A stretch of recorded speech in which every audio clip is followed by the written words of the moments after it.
Welcome to Legacy Cast, your source for hearing from top influencers, industry experts, and successful business owners who are telling their unique story about life, values, goals, business strategies, and the various causes they are so passionate about.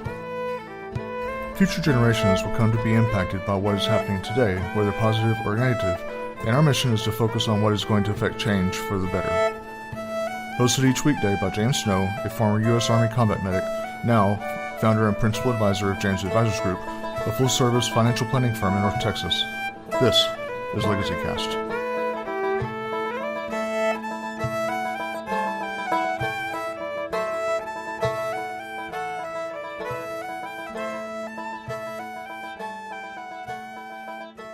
Welcome, Legacy Cast listeners. This is your host, James Snow, coming to you from North Texas.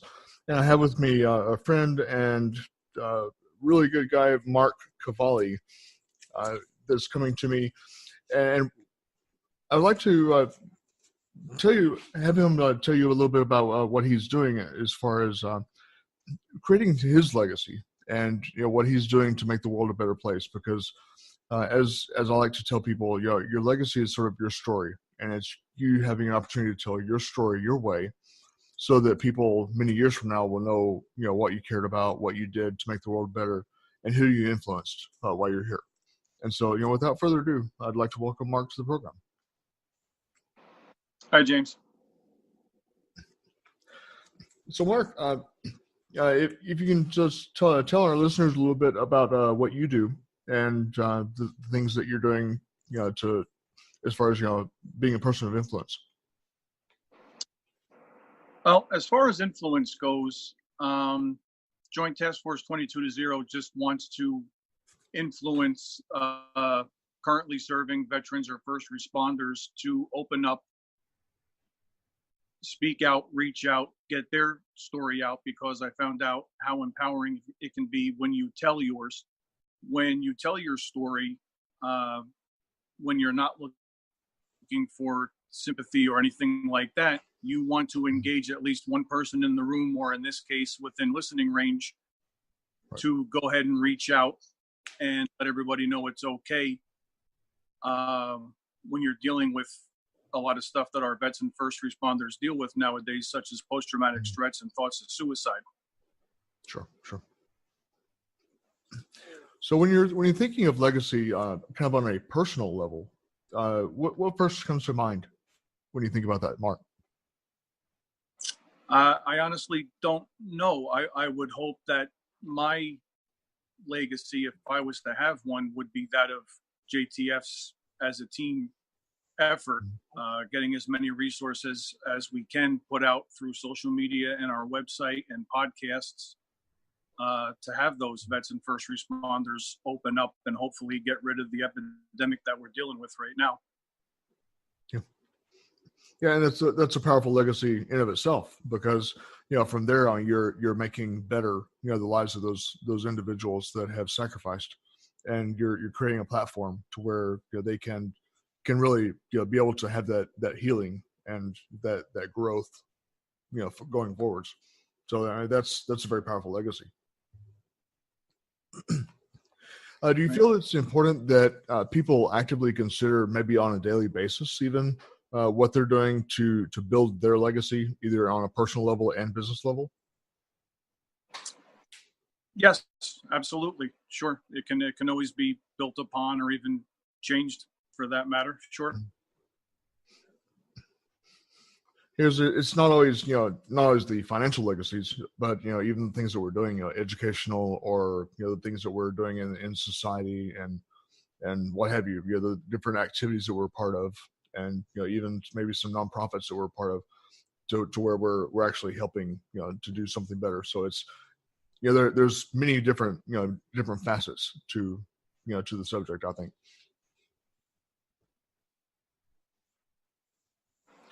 How do your views on legacy and your plans for leaving legacy affect what you do in your business? Well, I'm still trying to feel out the business end of things with JTF as a nonprofit. I realized that's a business in a sense. I'm not really sure how to answer that, honestly. Are there things that you're doing that you're hoping that maybe your nonprofit is going to be able to last, for multiple generations, or the things that you're doing to make sure that happens? Well, it's funny that you word it like that, because I hope to see in my lifetime JTF not have to exist anymore. That was the first Indeed. thing to check off. That was the first item to check off on the list, is make sure JTF's gone before I am. And I truly hope, with the help of other groups that do what we're doing, that we can watch them all go away and we can find something else to do and not have to worry about that anymore. Oh, sure. But doing things like this, coming on shows like yours and other people that have us on, we're really just hoping to latch on to these other groups, and just, awareness isn't out there yet. A lot of people think that awareness is out there enough, and it truly isn't. We just need to find that switch and turn that on and get more of those 22 or more a day. We have to find a way to flip that switch and get that taken care of and to stop. You're right. There's a lot of pain and a lot of hurt that's out there, and so I commend you for what you're doing to take care of that need, and to make sure that people are aware of it, and to kind of put a spotlight on it. Right. As a CEO of your particular venture, are there particular things that maybe keep you up at night, as far as operationally speaking, as far as running it? No, not really. We've got a real good board. The other members that make up who JTF is on this side of things. So the worry part isn't there. I look forward to doing JTF and the business every day, but I look forward, like I said, to waking up one day and having something else to do when I get home from work. Yeah, I can see that. Do you believe it's important that people create for themselves particular plans and strategies for both personal life and business life that sort of sets their roadmap for what they're going to do? I myself am a planner, so yeah, I would agree that you would have to have a plan for both your personal life and whatever sort of business you might be in. Yeah. Okay. Well, what do you think are maybe the most common reasons are that entrepreneurs are failing, or maybe just giving up when they start a business and don't see it through to fruition?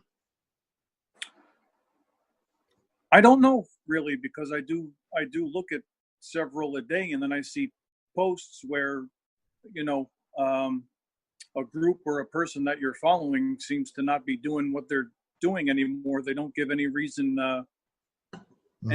why. I don't know.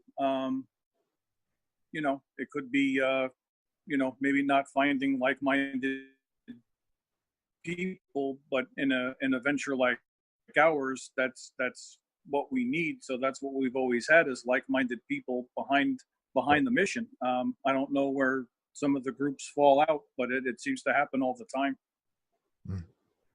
That's true.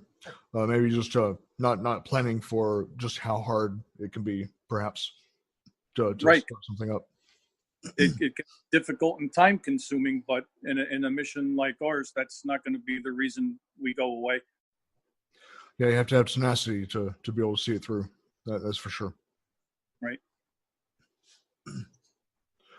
What are some roadblocks and resources that you would advise people starting out to look for? Roadblocks maybe to keep an eye out for, to not fall into, and then resources to take advantage of. Well, the first thing we found out, and I'm not a business-minded person. 2 years into this, a little bit more so, but getting things established as far as your LLC and 501. A lot of people try and move forward with a name and an entity, and you can't do that until the IRS recognizes you officially as a group of people that can do that.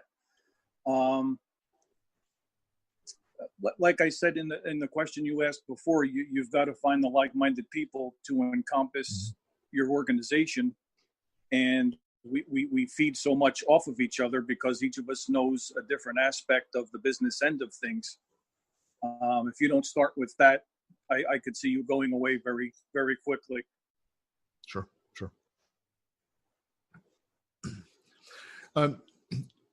How would you say your personal values and your belief systems play a role in your business venture, and how would you advise other people that are starting a business to incorporate their values and beliefs into it?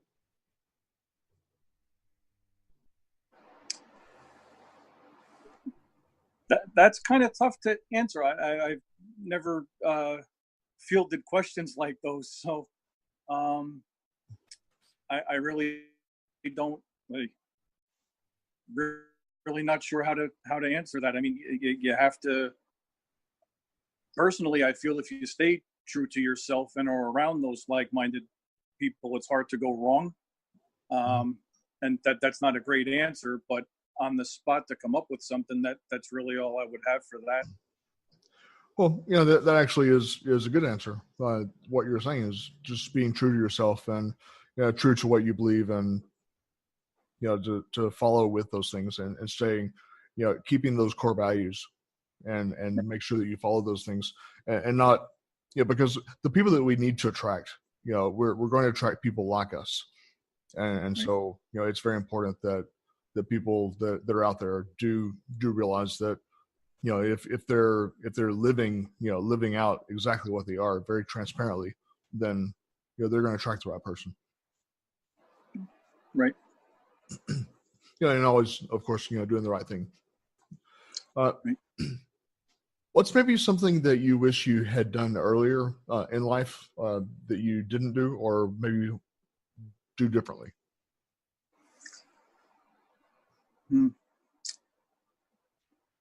Honestly, I would have to say I wouldn't do anything differently. In 46 years, I've made most of the mistakes a person my age can make.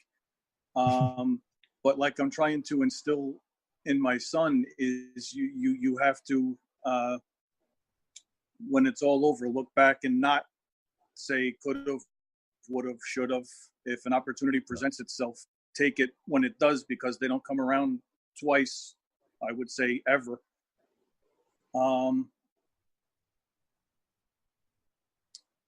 So to answer that honestly, I don't have anything yet that I've looked back on and said I wish I would have done A, B, or C. So that's probably good. Yeah, that is good. So as far as transitioning from the service, just kind of look at that for a moment. When you're transitioning, what kind of hurdles did you have to overcome during the transition, and then also in starting a business, what hurdles did you have to overcome? Well, I've said it before, so I think anyone who knows where JTF comes from, the hardest hurdle I had transitioning from the military was transitioning from the military. I had a really hard time doing that. Fear set in, fear that I had never dealt with before, on how to be 34 years old and enter the civilian world after being in the military since I was 19. So the hardest hurdle for transitioning was finally transitioning once I sought help for that fear and depression that made me want to end everything. It's a tough transition when you spend that kind of time doing one thing. I think, at least for me, Sure. It was. And I'm trying to remember the second part of your question. I'm sorry. And then with starting the venture that you're doing now, what kind of hurdles did you have to overcome with starting your nonprofit? Well, we and again, like my